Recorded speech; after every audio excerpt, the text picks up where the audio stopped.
ನಮಸ್ಕಾರ ಎಲ್ರಿಗೂ. ಜಾಸ್ತಿ ಹೊಗಳಿದಾಗ ಸಿಕ್ಕಾಪಟ್ಟೆ ಭಯ ಆಗುತ್ತೆ ನನಗೆ. ಫಸ್ಟ್ ಆಫ್ ಆಲ್ ನಾನು ಅಲ್ಲಿ ಕೂತ್ಕೊಂಡಾಗ ಅಂದರೆ ಈ ಸಿನಿಮಾದಲ್ಲಿ ಇಲ್ಲ ಇಬ್ಬರೇ ಸೂಪರ್ ಸ್ಟಾರ್ ಇರೋದು. ನಾನು ಆ್ಯಕ್ಟರ್ ಅಷ್ಟೇ. ನಾನು ಯಾವುದೇ ಕಾರಣಕ್ಕೂ ಅವ್ರು ಮಾಡಿರೋವಂಥ ಕೆಲಸಗಳೇನು ಅಣ್ಣ ಸುಮ್ಮನೆ ಇರಿ ಅಣ್ಣ ಅವ್ರು ಮಾಡಿರೋವಂಥ ಕೆಲಸಗಳು, ಅವರು ಕೊಟ್ಟಂಥ ಸಿನಿಮಾಗಳು, ನಾನು ನೆನ್ನೆ ಮೊನ್ನೆ ಬಂದವನು. ನಂದಿನ್ನೂ 10 ವರ್ಷ ತುಂಬಿಲ್ಲ, 6-7 ವರ್ಷ ಆಗಿರೋದು. ಜಸ್ಟ್ ನಟಿಸಿದೆ ಅನ್ನೋ ಕಾರಣಕ್ಕೋಸ್ಕರ ನಾನು ಯಾವತ್ತೂ ಕೂಡ ಈ ಸಿನಿಮಾದ 3ನೇ ಸೂಪರ್ ಸ್ಟಾರ್ ಅಲ್ಲ, ಇಬ್ಬರು ಸೂಪರ್ ಸ್ಟಾರು, ನಾನೊಬ್ಬ ನಟ ಅಷ್ಟೇ.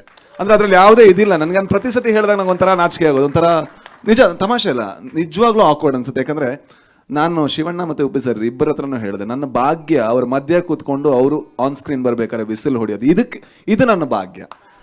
ಆ್ಯಂಡ್ ಇನ್ನೊಂದು ಆ್ಯಕ್ಚುಲಿ ಒಪ್ಸೋದಕ್ಕೆ ಕಷ್ಟ. ಯಾಕಂದರೆ ನಾನು ಯಾವಾಗಲೂ ಒಬ್ಬ ನಿರ್ದೇಶಕನಾಗಿ ಯೋಚನೆ ಮಾಡ್ತಾ ಇರ್ತೀನಿ, ನನಗೆ ಬರಿಬೇಕು, ನಾನು ಡೈರೆಕ್ಟ್ ಮಾಡಬೇಕು ಅಂತ. ಆ್ಯಕ್ಟಿಂಗ್ ಅಂದ ತಕ್ಷಣ ನಾನು ಯಾವಾಗಲೂ ಯೋಚನೆ ಮಾಡೋದು, ಇದಕ್ಕೆ ನಾನು ಡೈರೆಕ್ಷನಿಂದ ಎಷ್ಟು ದೂರ ಹೋಗ್ತೀನಿ ಅಂತ.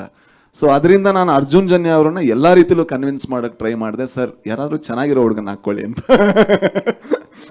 ಆದರೆ ಇವತ್ತು ಅವ್ರು ನನ್ನನ್ನು ಒಪ್ಕೊಂಡಿದ್ದು ನನ್ನ ಭಾಗ್ಯ ಅಂತ ಅನ್ಕೋತೀನಿ. ಯಾಕಂದರೆ ಒಬ್ಬ ಕನ್ನಡಿಗನಾಗಿ ಒಂದು ಒಳ್ಳೆಯ ಕನ್ನಡ ಸಿನಿಮಾ ಬರಬೇಕು, ಆ್ಯಂಡ್ ಅದನ್ನು ನಮ್ಮವ್ರು ನೋಡಬೇಕು, ಜೊತೆಗೆ ಹೊರಗಿನವರು ನೋಡಬೇಕು, ಇದು ನಮ್ಮ ಸಿನಿಮಾ ಅಂತ ನಾವು ಎದೆ ತಟ್ಕೊಂಡು ಹೇಳಬೇಕು ಅನ್ನೋವಂಥ ಸಿನಿಮಾಗಳನ್ನು ನೋಡಬೇಕು ಅಂತ ಬಹಳ ಆಸೆಯಲ್ಲಿರುವಂಥ ಒಬ್ಬ ಪ್ರೇಕ್ಷಕ ನಾನು.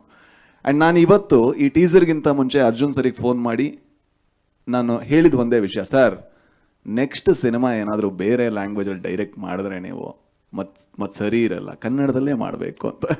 ಅದು ಯಾಕೆ ಹೇಳಿದೆ ಅಂದರೆ, ಅವರಲ್ಲಿ ಒಬ್ಬ ಶ್ರೇಷ್ಠ ನಿರ್ದೇಶಕನನ್ನು ನಾನು ನೋಡಿದ್ದೀನಿ. ಅಂದರೆ ಅವ್ರ ಬಗ್ಗೆ ಸ್ವಲ್ಪ ಮಾತಾಡ್ತೀನಿ. ಏನಂದರೆ, ಒಂದು ಸಿನಿಮಾದಲ್ಲಿ 60 ಪಾತ್ರ ಇದ್ದರೆ ಆ 60 ಪಾತ್ರಕ್ಕೂ ಡಬ್ಬು ಮಾಡಿ ಅದನ್ನು ಫೈನಲ್ ಮಾಡಿ ಅದಕ್ಕೆ DTS ಮಾಡಿ ಬೇರೆಯವರು ತೋರಿಸುವಂಥ ಒಬ್ಬ ಹುಚ್ಚ ಭೂಮಿ ಮೇಲಿದ್ರೆ ಅದು ಅರ್ಜುನ್ ಜನ್ಯ ಮಾತ್ರ.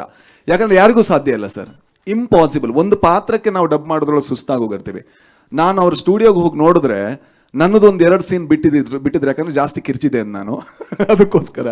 ಬಟ್ ಎಲ್ಲ ಸೀನ್ಗಳ ಎಲ್ಲ ಪಾತ್ರಗಳು ಯಾವ ಥರ ಮಾತಾಡಬೇಕು, ಯಾವ ಟೋನಲ್ಲಿರಬೇಕು, ಇಷ್ಟು ಹುಚ್ಚು ನಾನು ನೋಡಲೇ ಇಲ್ಲ. ಜೊತೆಗೆ ಈ ಸಿನಿಮಾ ಆಗ್ತಾ ಇರಬೇಕಾದ್ರೆ ಆಗ್ತಾ ನನಗೆ ಭಯ ಆಗಕ್ಕೆ ಶುರು ಆಯಿತು.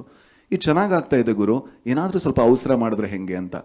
ಆಮೇಲೆ ಇನ್ನೊಂದು ಲೇಯರ್ ಆ್ಯಡ್ ಆಯಿತು, ಅದು ಇನ್ನೂ ಚೆನ್ನಾಗಾಯಿತು. ಆಗ ಲಾಸ್ಟಿಗೆ ಹೇಳಿದೆ, ಸರ್ VFXಗೆ ತುಂಬ ಟೈಮ್ ಬೇಕು, ಆಯ್ತು ಸರ್ ಮಾಡೋಣ ಅಂತ. ಸಿನಿಮಾ ಹೋದ ವರ್ಷ ಮುಗ್ದಿದೆ, ಬಟ್ ಈ ವರ್ಷ ರಿಲೀಸ್ ಆಗ್ತಾ ಇದೆ.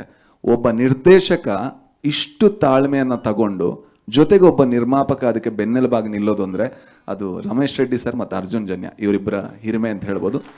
ಜೊತೆಗೆ ನನಗೆ ಈ ಸಿನಿಮಾದಲ್ಲಿ ಆ್ಯಕ್ಟ್ ಮಾಡಿರುವಂಥ ಅವ್ರು ಯಾಕೆ ಇಬ್ಬರೂ ಕೂಡ ಸೂಪರ್ ಸ್ಟಾರ್ಸ್ ಅಂತ ಹೇಳ್ತೀನಿ, ಈ ಸಿನಿಮಾ ಆ್ಯಕ್ಟ್ ಮಾಡಿ ನಾನು ಹೊರಗೆ ಬಂದಾಗ ನಾನೊಬ್ಬ ಸ್ಟಾರ್ ನಟರ ಸಿನಿಮಾದಲ್ಲಿ ಆ್ಯಕ್ಟ್ ಮಾಡಿದೆ ಅಂತ ನನಗೆ ಯಾವತ್ತೂ ಅನಿಸಿಲ್ಲ.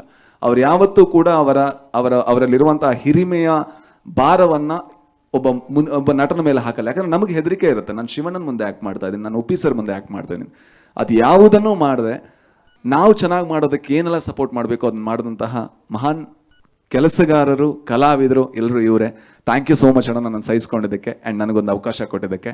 ಆ್ಯಂಡ್ 45 ನಾನು ಅಂದ್ಕೊಂಡಂಗೆ ನಿಮ್ಮೆಲ್ಲರ ಹಾರೈಕೆಯಿಂದ ಬಹಳ ದೊಡ್ಡ ಸಿನಿಮಾ ಆಗಲಿ. ತುಂಬ ಕಷ್ಟಪಟ್ಟ ತಂಡ ಆ್ಯಂಡ್ ನಿಮ್ಮ ಸಪೋರ್ಟ್ ನಮ್ಮ ಜೊತೆಗಿರಲಿ. Thank you.